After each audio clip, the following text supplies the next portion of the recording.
नमस्कार 2020 दोस्तों। आज हम बात टैक्सेंगे उन अलग अलग चार्जेस और टैक्सेस के बारे में जो आपको इंडिया में ट्रेडिंग टैक्सते समय देने पड़ते हैं। आप में से बहुत लोग शेयर मार्केट में इन्वेस्ट टैक्सना चाहते हैं, लेकिन अक्सर ये चार्जेस और टैक्सेस समझ नहीं आते हैं। देखिए 2020 तो ये चार्जेस और टैक्सेस आपके प्रॉफिट को अफेक्ट कर सकते हैं, इसलिए इन्हें जानना बहुत जरूरी है। इस वीडियो में हम हर एक चार्ज और टैक्स को डिटेल में समझेंगे ताकि आप कॉन्फिडेंस के साथ ट्रेडिंग कर सकें। तो चलिए शुरू टैक्सते हैं और देखते हैं कि इंडिया में ट्रेडिंग टैक्सते समय आपको किन किन चार्जेस और टैक्सेस का ध्यान रखना होगा। सबसे पहले बात टैक्सते हैं ब्रोकरेज चार्ज की। जब भी आप स्टॉक खरीदते या बेचते हैं तो आप एक ब्रोकर के थ्रू ऐसा टैक्सते हैं। नशीम जय शिबेद की ब्रोकर आपके लिए यह सर्विस फ्री में नहीं टैक्सता है। वो आपसे एक फिक्स्ड कमीशन लेता है जिसे ब्रोकरेज चार्ज कहा जाता है। यह ब्रोकरेज चार्ज आमतौर पर आपके द्वारा किए गए प्रत्येक ट्रेड पर लगाया जाता है। यानी आप जितनी बार शेयर खरीदेंगे या बेचेंगे, आपको उतनी बार ब्रोकरेज चार्ज देना होगा। अब यह ब्रोकरेज चार्ज अलग अलग ब्रोकर्स के हिसाब से अलग अलग हो सकता है। कुछ ब्रोकर्स फ्लैट फीस लेते हैं तो कुछ आपके ट्रेडिंग वॉल्यूम के हिसाब से परसेंटेज के आधार पर चार्ज टैक्सते हैं। इसलिए ट्रेडिंग शुरू टैक्सने से पहले अलग अलग ब्रोकर्स के ब्रोकरेज प्लान को अच्छे से रिसर्च टैक्सना बहुत जरूरी है। कुछ ब्रोकर्स डिस्काउंट ब्रोकरेज भी ऑफर टैक्सते हैं, खासकर अगर आप ज्यादा ट्रेडिंग टैक्सते हैं। याद रखें, ब्रोकरेज चार्ज आपके प्रॉफिट को सीधे अफेक्ट टैक्सता है, इसलिए हमेशा कम से कम ब्रोकरेज चार्ज वाला ब्रोकर चुनने की कोशिश टैक्सें। लेकिन सिर्फ ब्रोकरेज चार्ज ही नहीं, बाकी सभी चार्जेस और सर्विस क्वालिटी को भी ध्यान में रखें। बात है। अब बात टैक्सते हैं सेबी शुल्क की। सेबी यानी securities and exchange board of India, जो कि इंडियन शेयर मार्केट का रेगुलेटर है।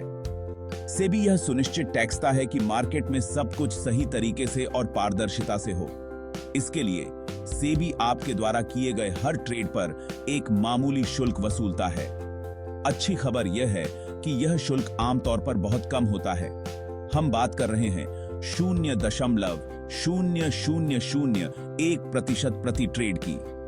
जी हां, आपने सही सुना।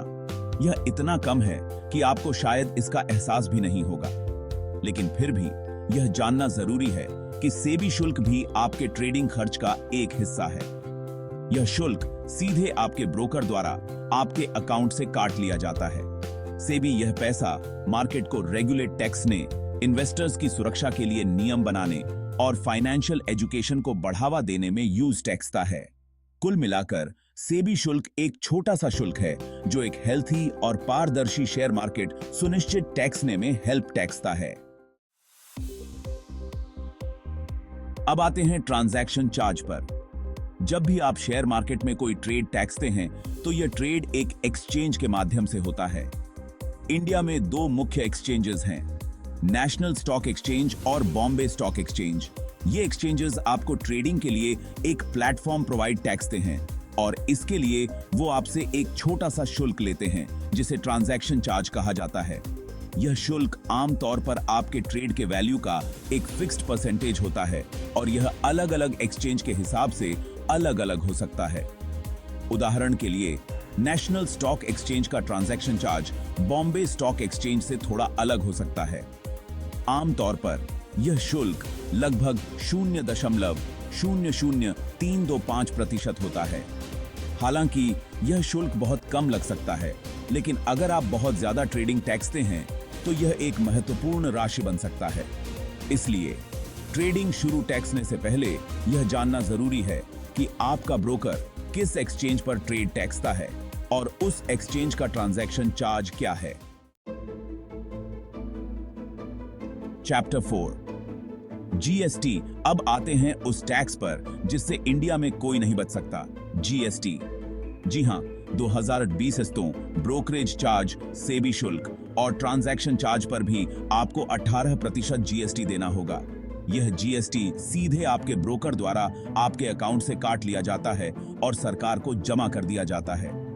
कई बार लोग जीएसटी को नजरअंदाज कर देते हैं, लेकिन यह आपके ट्रेडिंग खर्च का एक महत्वपूर्ण हिस्सा हो सकता है।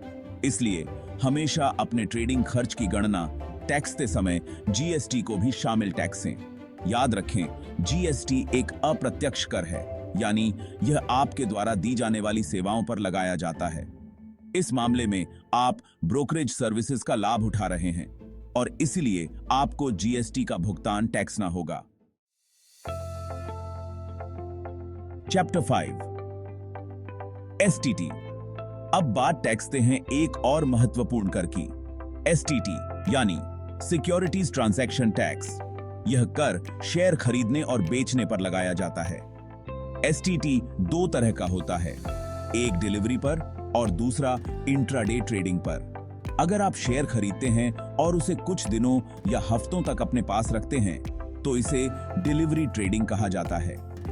इस पर एसटीटी आमतौर पर 0.1% होता है, लेकिन अगर आप उसी दिन शेयर खरीदते और बेच देते हैं तो इसे इंट्राडे ट्रेडिंग कहा जाता है।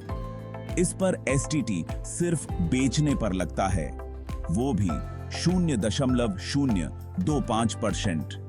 एसटीटी आपके ब्रोकर द्वारा आपके अकाउंट से काट लिया जाता है और सरकार को जमा कर दिया जाता है।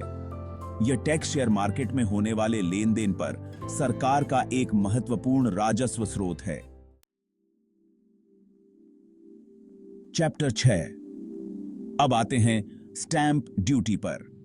यह एक छोटा सा शुल्क है जो राज्य सरकार द्वारा ट्रेड के दौरान लेन देन पर लगाया जाता है। यह शुल्क राज्य के अनुसार अलग अलग हो सकता है, लेकिन केंद्र सरकार ने 2020 में एक समान दर लागू टैक्सने की कोशिश की थी।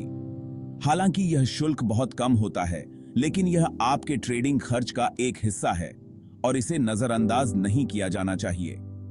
यह शुल्क आपके ब्रोकर द्वारा आपके अकाउंट से काट लिया जाता है और संबंधित राज्य सरकार को जमा कर दिया जाता है।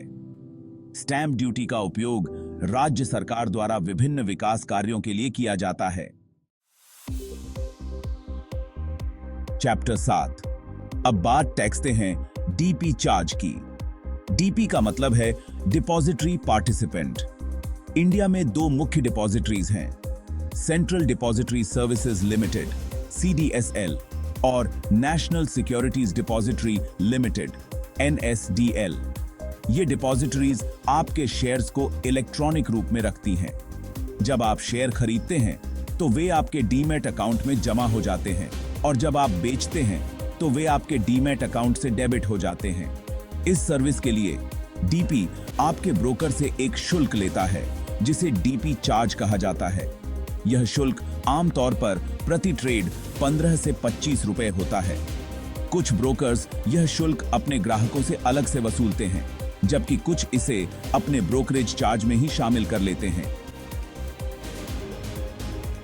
इसलिए ऐसी समताई एसीडी की अकाउंट खोलने से पहले अपने ब्रोकर के डीपी चार्ज के बारे में पूछताछ कर लें। चैप्टर 8। अंत में बात टैक्सते हैं स्वैप चार्ज की। यह शुल्क उन लोगों पर लागू होता है जो डेरिवेटिव्स में ट्रेड टैक्सते हैं।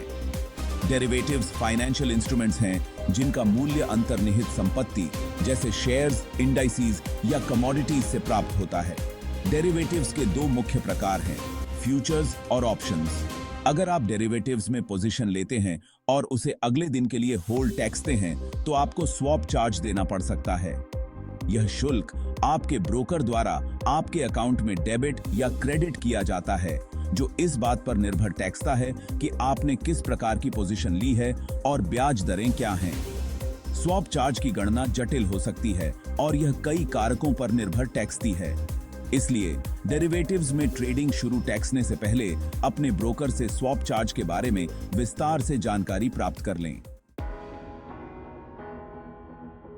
तो 2020 तो ये थे वे प्रमुख शुल्क और कर जो आपको इंडिया में ट्रेडिंग टैक्सते समय देने पड़ते हैं। मुझे उम्मीद है कि इस वीडियो ने आपको इन चार्जेसों और टैक्सों को समझने में हेल्प की होगी। याद रखें, ट्रेडिंग शुरू टैक्सने से पहले सभी चार्जेसों और टैक्सों को समझना बहुत जरूरी है ताकि आप अपने प्रॉफिट की सही गणना कर सकें। अगर आपको यह वीडियो पसंद आया हो तो इसे लाइक और शेयर जरूर टैक्सें। और ऐसे ही और भी ज्ञानवर्धक वीडियोस देखने के लिए हमारे चैनल को सब्सक्राइब टैक्सना न भूलें। धन्यवाद।